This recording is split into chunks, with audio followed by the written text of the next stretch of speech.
Welcome everybody to the DC New 52 review. I want to thank you for tuning into this episode. I am your host, Pauly DC, and let's get into another one of these things. Today I will discuss Legion Lost Volume 1. It was titled Run From Tomorrow, and it was written by Fabian Nicieza and Tom DeFalco, with art by Pete Woods, and the first 7 issues were released between November 2011 to May of 2012. The Legion of Superheroes did get their own New 52 title that I will of course cover down the line, but as this title here states, 7 of those 31st century heroes are lost in the past, which is where things will pick up. But first, let me get us acquainted with those said heroes. Almost all of them hail from other planets, like around 60 to 70% of the entire Legion being peacekeepers throughout the entire universe. To start, we got the leader of this group, Troy Stewart, or Tyroc, one of the only 2 Earthlings with what I'm gonna call reality warping hypersonic projection abilities. They come from his mouth sometimes, which was the original concept, but other times here his whole body produces them. Moving on to the bug-like Tijulk Miraz from Viagra, Viurga, and he's called Gates due to being able to cast teleporting gates. A quick trait I can give on him is he could swap his redhead gear here for a tinfoil hat. The 2 female members are Chameleon Girl Yira Allen, who's a shape-shifting Durlin, an alien race that made other New 52 appearances, and also the Anasazi from Starhaven, who is just known as Dawnstar. In this series, she's dating a metahuman from Earth named Drake Burrows, aka Wildfire, originally planned to be Starfire, hence his chest logo, but Coriander beat him to that alias. However, his power set is rather similar to hers, aside from being billed as having an antimatter physiology. Next up is the yellow frog-looking Tellus from Hycraeus, with immense telepathic and telekinetic powers. Honesty up front, he's the boring one. Lastly is my favorite member, Bryn Londo, better known as Timberwolf from the planet Zune, and he's got superhuman strength, stamina, durability, speed, agility, reflexes, and senses, while also having a healing factor, razor teeth and claws, plus lots of combat experience. I indeed just read Sabretooth's ability file from Marvel, but oh wait, Bryn was created in 1964, while Victor debuted in 1977. So now you X-Men fans don't know what the hell to do, eh? Anyway, in case you were wondering, I will include creators and first appearances of everyone else in the caption, because I gotta get cracking after this intro.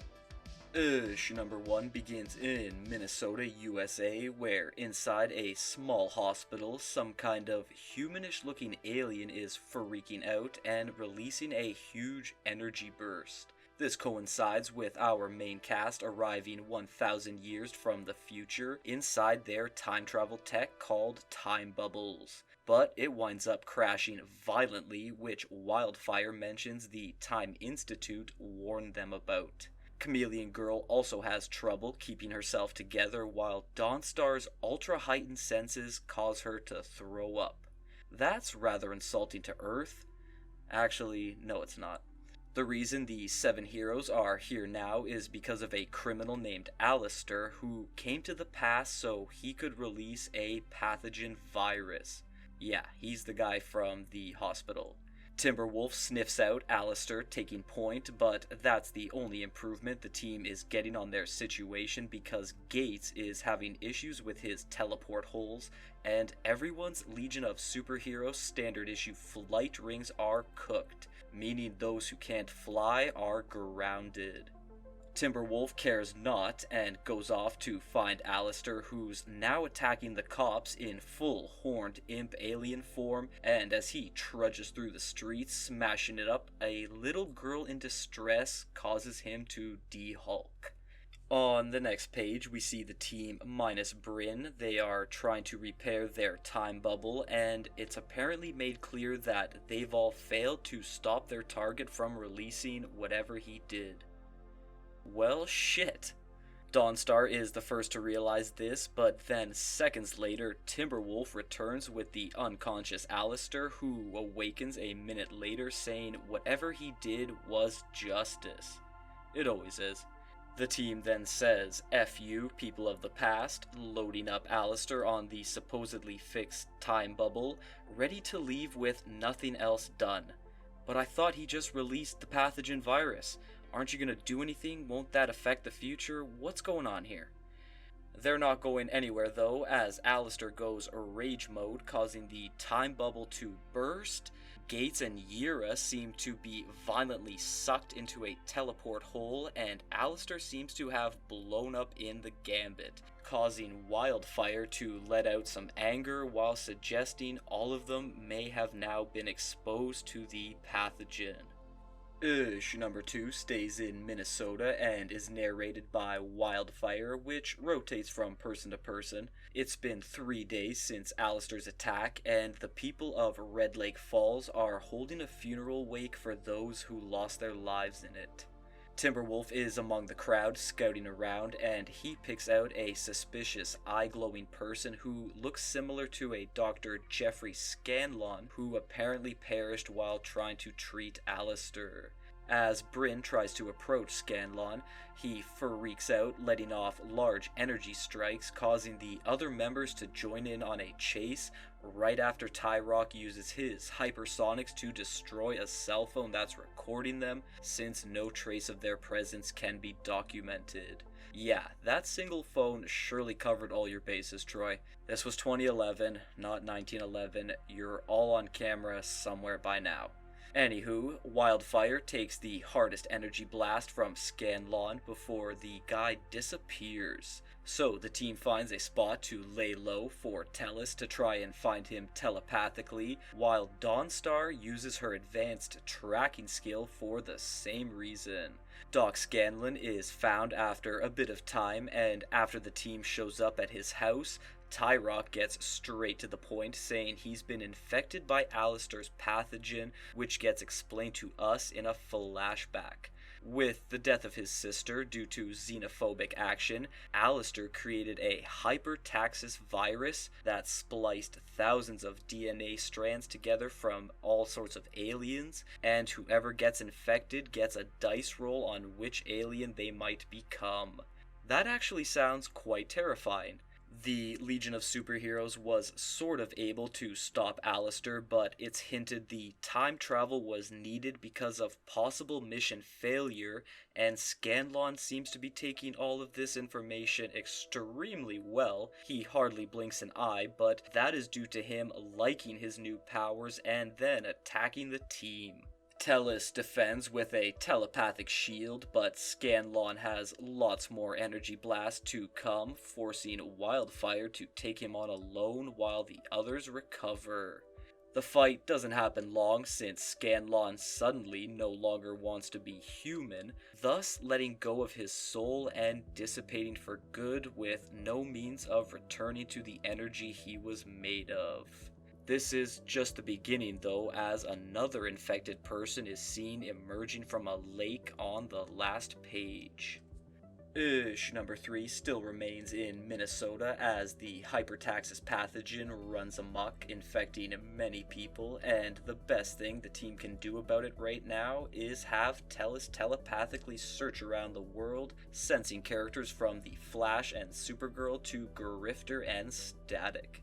Timberwolf is getting restless with the situation while Tyroc and Wildfire try to cobble together some kind of sensor tool with salvage tech of theirs which can find infected people, now being called Hyper Sapiens. By this time, any longtime Legion fans would be asking, well, what about Superman?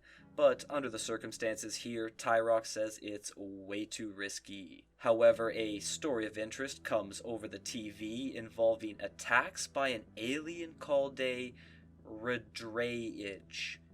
These names sometimes, man oh man. Dawnstar is seen flying around the exosphere and is actually sort of spotted by a wing of a government similar to the Stormwatch team in that title. I would have liked to see a thread weaved between these occurrences, but moving on. Timberwolf has quickly picked up the scent of the Redrayage, leading him to a police station where some very weird licking goes down, and then everything is reported back to Tyroc. Bryn has also gained multiple stars on the wanted level after stealing a police car, so he can drive to his next point of interest, which is seen to be a nearby mega mall that he goes full Blues Brothers on, driving straight through the place in order to interrupt a battle between his Redrayage target and another alien called an Anaxian. He's able to stop things after a minor fight, but all the Redrayage wants is to attack that Anaxian, so Timberwolf uses his projectile claw nails to subdue it, but then suddenly half of Chameleon Girl emerges from the nearly dead alien. Did you really think she died less than one full issue in? Issue number 4 is pretty straightforward. Chameleon Girl is trying to explain to Timberwolf that half of her body cells are in flux, which is why she looks the way she does at the moment, and all of this is now being reported to some soldier lady named Major Nicholson, who was seen briefly last issue. Yira then becomes the Redrayage thing again, mindlessly attacking Bryn, and that's not his only problem, as he has to hurl himself in front of bullets fired at the Anaxian by some cops. Why would he do this, considering that alien gets left behind in just a couple pages? I don't know, and I don't care. Tyroc and Wildfire have been alerted to everything by now, and they zip over to the mall, providing some backup while Timberwolf gets his latest report in. By now, all the fighting has caused enough structural damage to the building that the trio's attentions are diverted because of some collapsement. Some cops then try arresting them, to which Timberwolf says FTP and goes after the escaped Redrayage Chameleon Girl, so Tyroc has to handle any cameras they're on, even though they've probably made every major news outlet by now, and Wildfire takes care of the cops. Cutting to Dawnstar next, she is still doing some kind of tracking around the Earth, using her rather enigmatic powers to see if Alistair may still be alive. The answer is yes, and while she gets a general location on him, Tellus reaches out to her telepathically, as he does to the other 3 gentlemen. Wildfire and Tyroc have caught up with Timberwolf. However, when the 3 find their target tranquilized, they all become targets of the Black Razors, a group that were also seen in Voodoo Vol.1.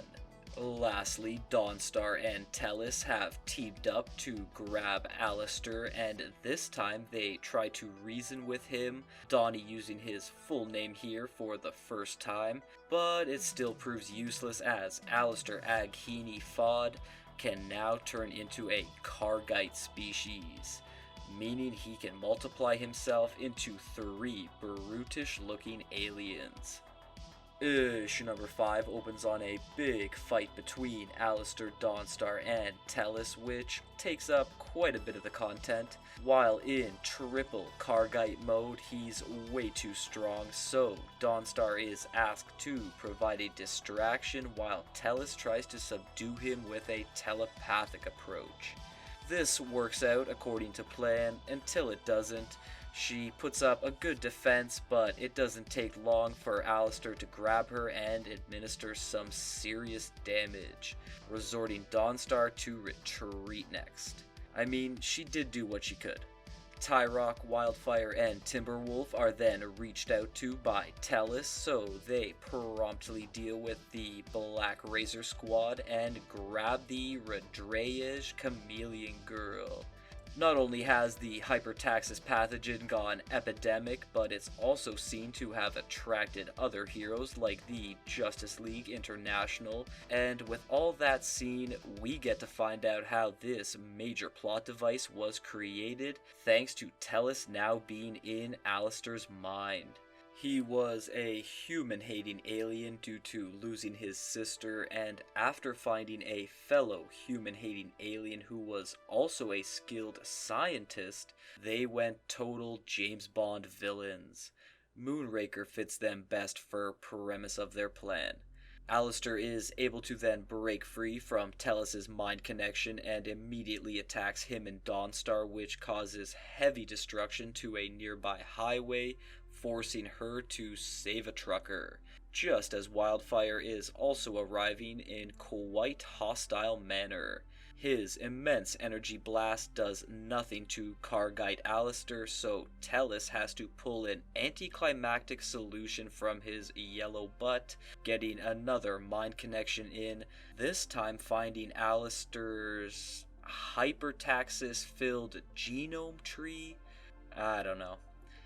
Anyhow, Tellus does a thing which reverts Alistair back to normal right as Tyroc decides to show up, followed by Gates suddenly teleporting in.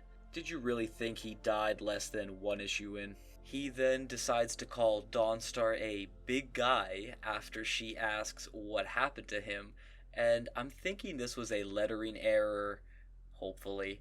On the last page, Timberwolf is on his own with Radreyej Chameleon Girl and is found by the Martian Manhunter. Issue number 6 starts with Timberwolf under some form of custody thanks to Martian Manhunter telepathically knocking him out so some random authority members could grab him. I hope I'm not the only one that thinks of that as rather ridiculous. But I will also say I did gripe on the fact that Stormwatch was not present for many events that they claimed to, watch. So member Martian Manhunter being here lined up with that team's job. Since Timberwolf is now being detained, his team is looking for him. Dawnstar, Tyroc, and Wildfire are searching military bases while Gates delivers some teleport attacks yelling about fascists and dogma.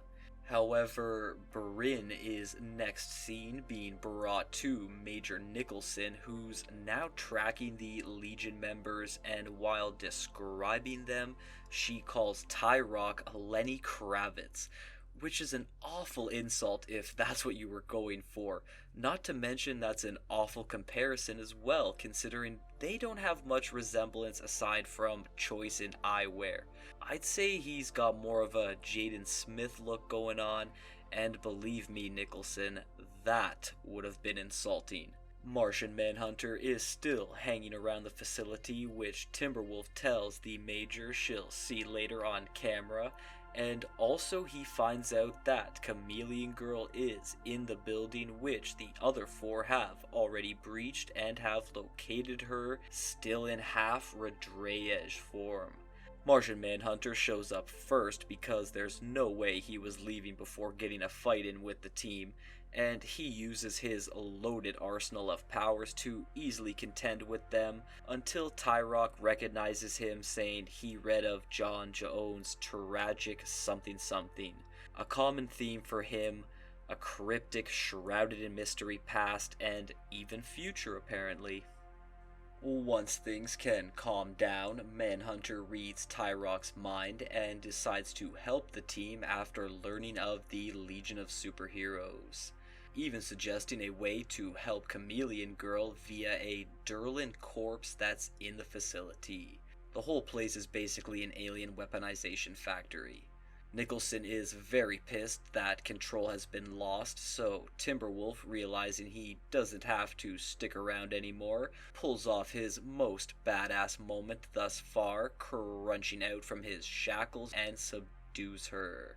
Nicholson does call for a Biomax, which stands for Biological Mechanical Augmented Exoskeleton, big words for a big robot suit that gets mangled by a single punch from Dawnstar, who Gates meets up with seconds later, followed by Bryn, excited to see him since he thought he was still dead. Those three then reconvene with Tyroc, Wildfire, and a fully complete Chameleon Girl thanks to an operation carried out by Martian Manhunter. And when ready to leave, he tells them time travel is a one-way trip and they will all die here. Cool. Awesome. See you later, man. This thought still lingers in their minds when returned to Tellus, who was watching over Alistair, but was given the slip by him while napping. Oh boy.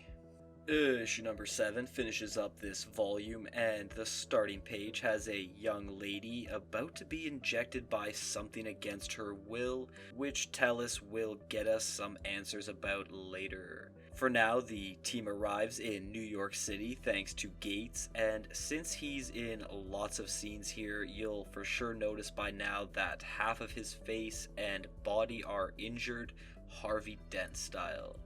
Our Legionnaires are in the Big Apple, still trying to capture the big pain in the ass named Alistair, so they assume some normal looks thanks to Tellus, who says their new styles are trendy because of the Kardashians.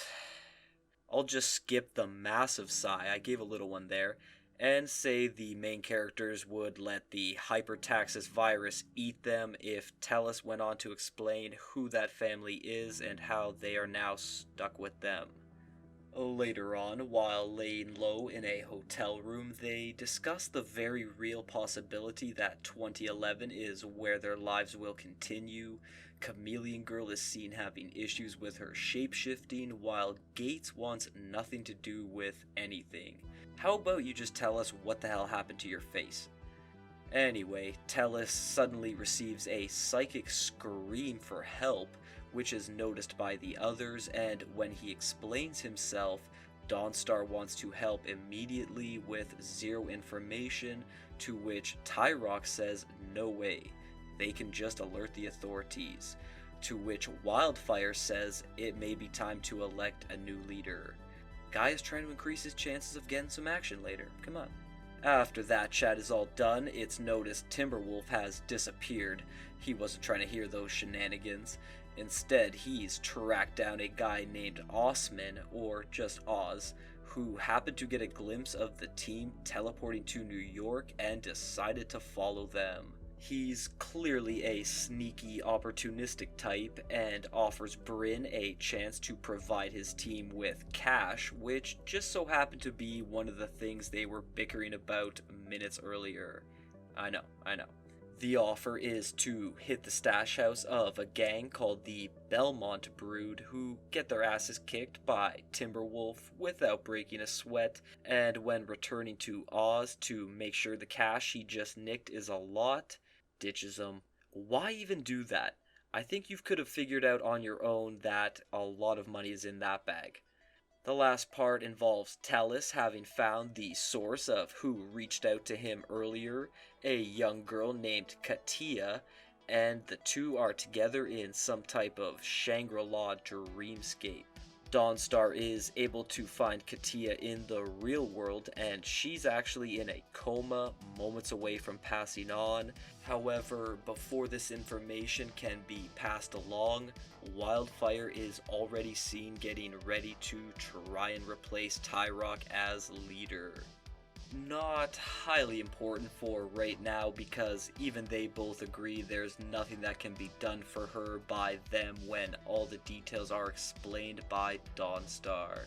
This whole sequence was really more of a way for us to find out Tellus is keeping a massive secret from the team, stated by Katia, while they continue their dream journey, and as he's able to help her pass away peacefully, she says, with great power comes great responsibility. Or something along those lines. The secret is then shown on the last page to be the big crossover this title had with Superboy and the Teen Titans called the Culling. Alright. For the dialogue, everyone got a chance to shine early with 5 of the 7 narrating an issue, and even Chameleon Girl and Gates had their moments when present.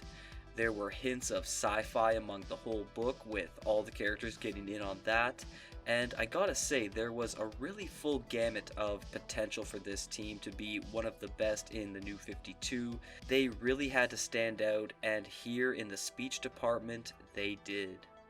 The art is really stellar. Obviously, there was lots of Legionnaires to choose from, and the ones here are nicely designed, costumes and all.